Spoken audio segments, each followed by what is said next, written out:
Today we are talking about our garages part of Feng Shui.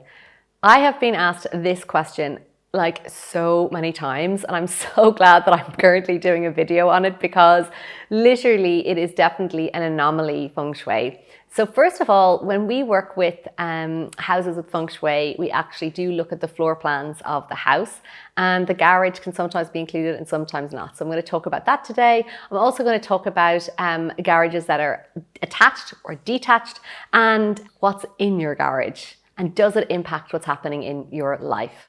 Don't forget to subscribe and click the bell and you will get notified when my video is released. I have so much information that I just cannot wait to share with you about Feng Shui and to help really skyrocket your life and your home to next levels that you couldn't even imagine.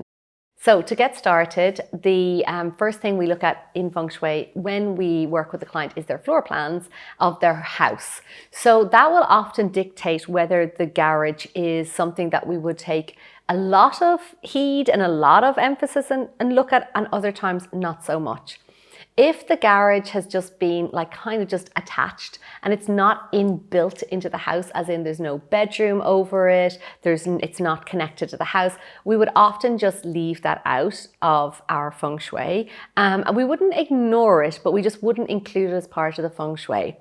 But if your garage is built in, so for example, like you have a spare bedroom above it and it's attached to the house and it's very integrated into the plans of the house, it would certainly be part of your Feng Shui and it would definitely be having an impact on the energy of your home and what's going on.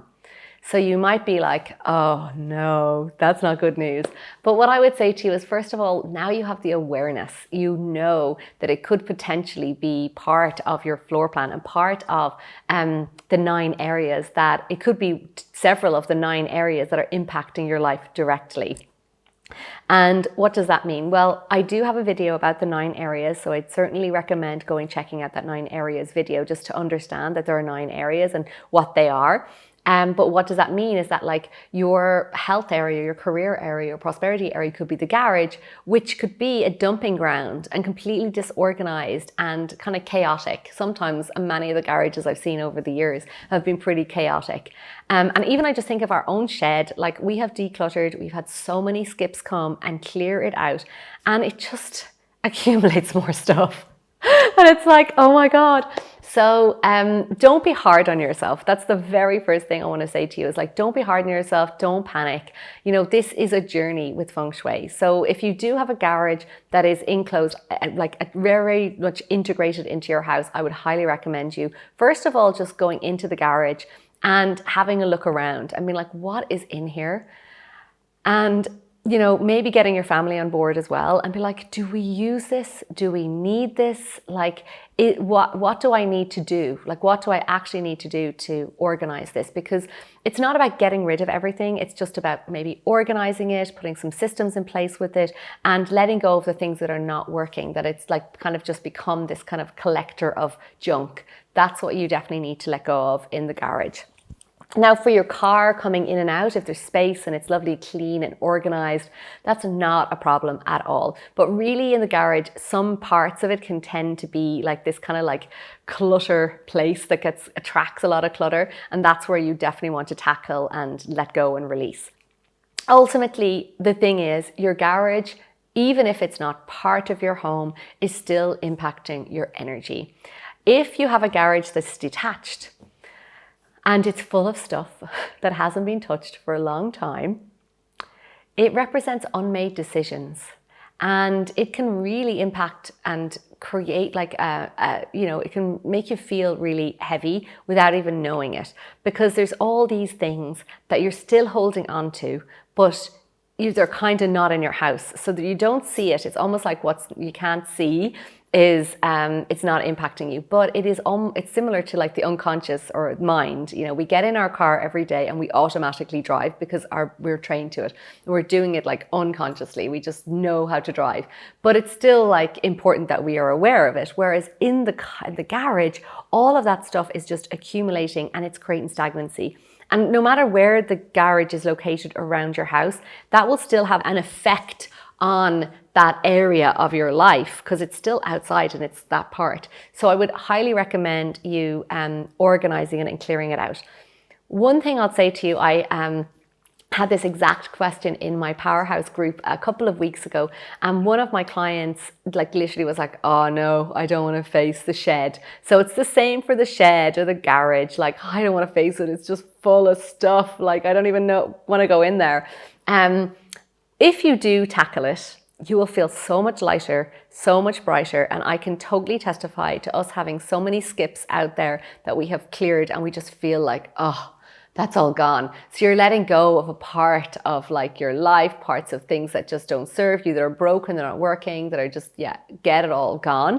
You feel so good, but also you'll find hidden treasure. One of my clients shared that as she was clearing out, she found an old like computer case, and in it she found all this jewelry that had been like tucked away somewhere safe, and she found it all there, and she's like, oh my God, I love clearing out my shed.